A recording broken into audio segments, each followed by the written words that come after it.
I remember driving home, and I was driving by a church, and I thought, oh my gosh, what just happened? It was a Monday, March 5th, 2001, just after 9 o'clock in the morning. 20 years ago today, now retired Sheriff's Lieutenant Christine Robbins was a sergeant in charge of an unthinkable scene. There was a sea of kids that literally were running across the street, jumping fences, just trying to get off of campus. In a matter of minutes, 2 students were killed, 13 others injured. The shooter, 15-year-old Andy Williams. It turns out Sergeant Robbins was married to fellow deputy, now retired Lieutenant Paul Robbins. He was a member of the SWAT team who happened to be working out at a fitness center a few miles away when he received the shocking page. It said something to the effect of active shooter, Santana High School. There's this picture taken by a Union Tribune photographer. That's Deputy Robbins, still in his workout clothes, one of the first SWAT responders. I just felt that by not putting on the uniform, because seconds in my mind could mean lives.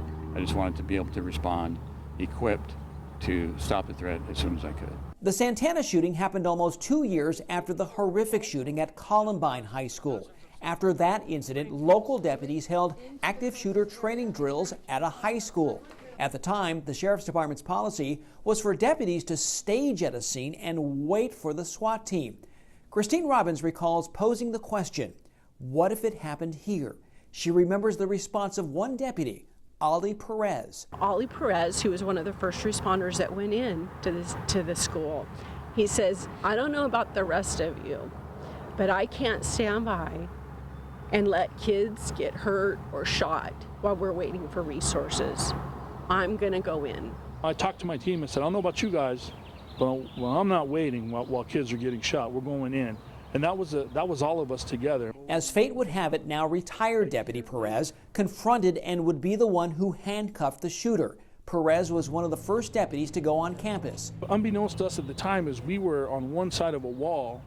On the other side, there was a bathroom.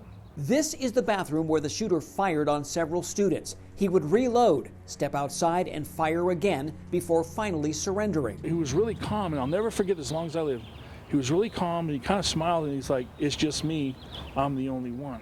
Because of the Santana shooting, the Sheriff's Department developed a regional response plan. It's called Immediate Action Rapid Deployment. It's now routine to immediately enter a scene and stop a threat.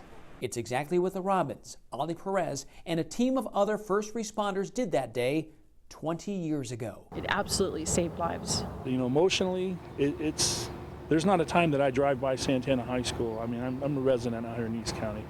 And when I drive by Santana High School, I always think about it, and I always feel for the 2 young men and their families.